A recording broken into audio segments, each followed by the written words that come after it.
Brooke and I have missed you in Godly Play, and today we have a story for you to share with your family at home. Let's get ready together, just like we do when we're all in Godly Play at St. Mark's. We're going to do a breath prayer this morning. So as I raise my hands, breathe in with me, and as I lower my arms, we're all going to breathe out. Ready? In the name of the Father, in the name of the Son, and in the name of the Holy Spirit. Okay, I think we're ready. In the beginning, the baby was born. God chose Mary to be the mother of God. Listen carefully to those words. God chose Mary to be the mother of God, and the Word was born, a wordless child. And when the baby looked up into the Mother Mary's face, already he could see the cross was there. And when he looked up into the face of the Father, he could see that the cross was there too. And the Mother Mary and the Father Joseph held the baby close, and they kept the baby warm, and they gave the baby everything he needed, and the baby began to grow.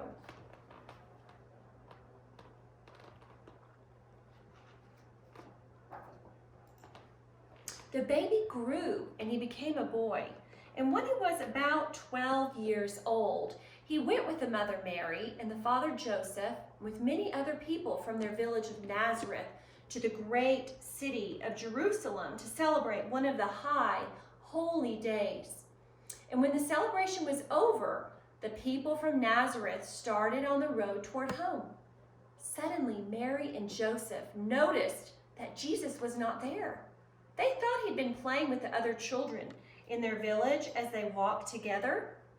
So they hurried back to the great city of Jerusalem to find him.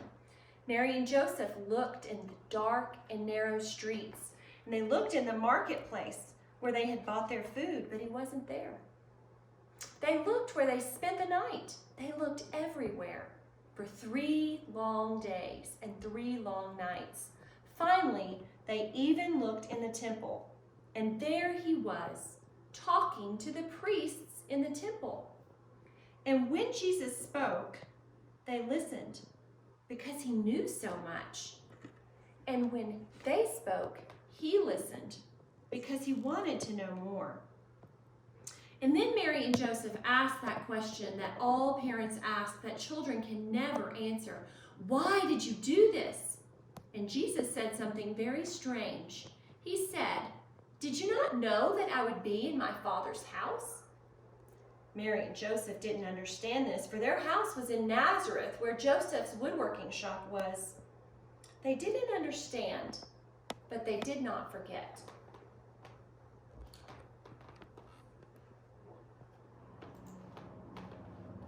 Jesus grew and became a man, and when he was about 30 years old, he went to the River Jordan, where his cousin John was baptizing people. Do you see John? You can just see the side of his head here. John was a wild man. Jesus waded into the river to be baptized.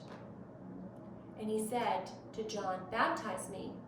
John looked at Jesus as if for the first time, and now he saw who Jesus really was. "How can I baptize you, Jesus? You are the Messiah, the one for whom we've been waiting. You must baptize me." "No, it is written that you will come before me and prepare the way. Baptize me." Jesus went down into the dark and chaos of the water. And when John lifted him back up into the light, there were people there who saw a dove come down from heaven and come close to Jesus. There were also people there that day who heard a voice, and the voice said, "This is my beloved Son, with whom I'm well pleased."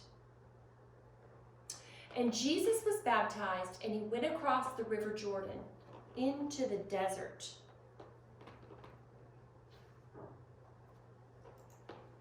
Jesus went into the desert to discover more about who he was and what his work was going to be. He was there for 40 days and 40 nights, and there was very little to eat or drink. One day, Jesus heard a voice, and it said, "Why don't you turn one of these stones over there into bread so you'll have something to eat?" And Jesus said, "No, to be a real human being, we need more than just bread to eat." Suddenly, it was as if Jesus was on top of the great temple in Jerusalem, and the voice came back. "If you're really the Son of God, why don't you jump and see if God sends the angels to catch you before you hit the stones below?" And Jesus said, "No, we don't need to test God." Then it was as if Jesus could see all the kingdoms of the whole world. And a voice came back again, "If you follow me, I will make you king over all these kingdoms." And Jesus said, "No, I'm to be a king, but not that kind of king." Then the voice went away. And Jesus went back across the Jordan and began to do his work. But what was that work?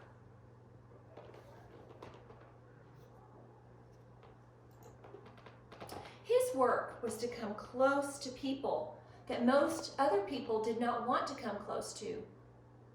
In this picture, you can see he's come close to this man who's a blind man. He is so close that he's touched this man's eyes.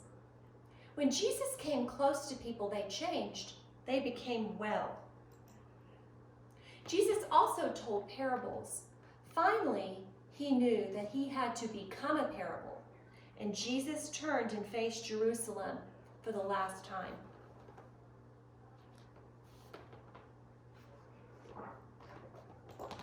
When he entered Jerusalem, he wasn't riding on a white horse. And when he came into the city, he wasn't being carried by soldiers. He was riding on a donkey, and it wasn't even his own donkey. It was one that he had borrowed.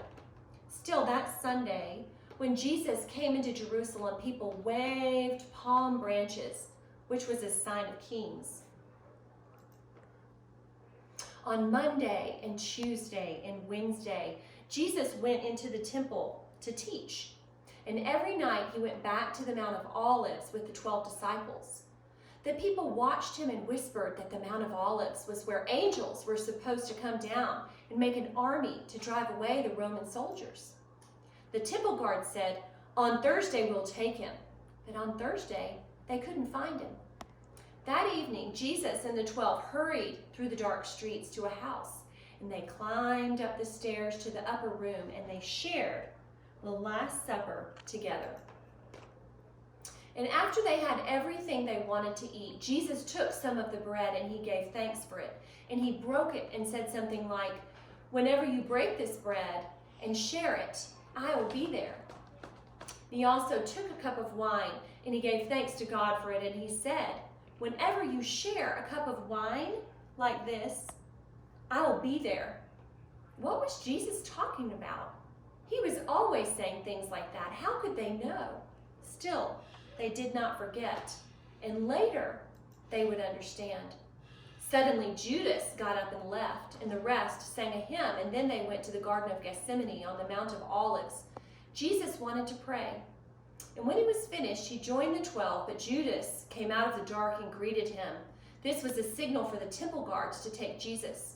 They too came out of the shadows and took Jesus away with them into the night. The 12 disappeared into the darkness as well. Now I wonder if you can look around your house and find something there in your home that might help us tell this story. And I want to invite you to bring it to your parents and to tell them how you think it connects to this story about Jesus. And this week I want to invite you to do something Father Tyler has been teaching all of us about, and those are God sightings. So God has not retired. God is working around us all the time through all circumstances. And I want to see if you can find a God sighting, and I want to invite you to share that with Brooke and I this week when you do. Okay, be well, and we'll see you again soon.